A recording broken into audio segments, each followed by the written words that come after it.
আসসালামু আলাইকুম রহমতুল্লাহি ওয়া বারাকাতুহু। চোর ধরুন, চোরকে শায়েস্তা করুন। চুরির মাল ফেরত পেতে কী কী আমল করবেন আজকে সম্পূর্ণ কিছু আপনাদেরকে বলে দেবো ইনশাআল্লাহ।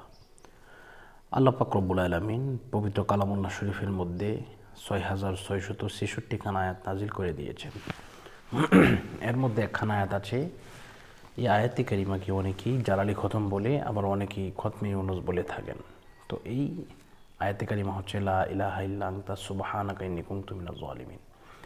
এটা যদি কেউ 1,15,000 মতান্তরে 1,30,000 বার যদি কেউ পড়ে, তাহলে যে ব্যক্তি চুরি করেছে সেই ব্যক্তি মাল ফেরত দিতে বাধ্য হবে। যদি না দেয় তাহলে তার গলা দিয়ে নাক দিয়ে রক্ত বের হবে ইনশাআল্লাহ।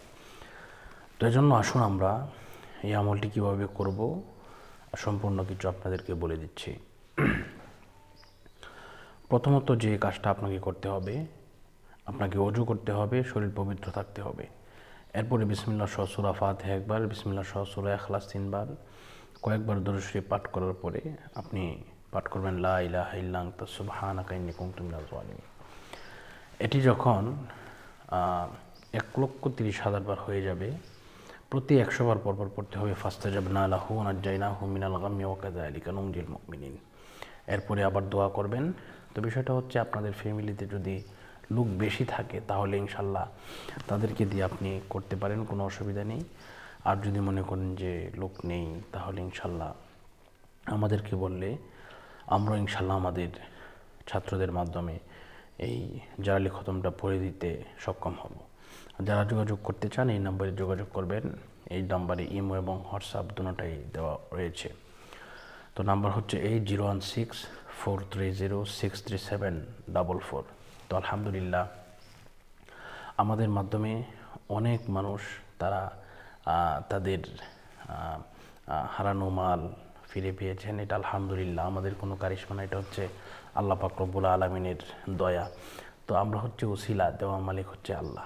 তো বিষয়টা আমরা সবসময় খেয়াল রাখবো যে অনেকেই শিরক করে বসে যে খতম পড়ালে বের হয়ে যাবে, এটা খতমের কারণে বের হয়। বিষয়টা এরকম না। বিষয়টা হচ্ছে যে খতম হচ্ছে ওসিলা, আপনি আল্লাহর কাছে দোয়া করবেন, এটা হচ্ছে ওসিলা।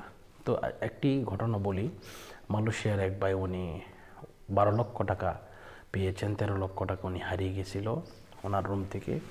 তো উনি আলহামদুলিল্লাহ আমাদের মাধ্যমে পড়িয়েছিলেন, এরপরে উনি পেয়েছিলেন। তো এটা আসলে আল্লাহ পাকের রহমত বরকত। এজন্য আমরা যে কাজটা করব, আমরা সকলেই আল্লাহর কাছে দোয়া করব আল্লাহ পাক যেন আমাদের চুরি হয়ে যাওয়া মাল যেন আমরা ফেরত পাই। সকলের কাছে বিদায় নিচ্ছি। আসসালামু আলাইকুম রহমতুল্লাহি ওয়া বারাকাতুহু।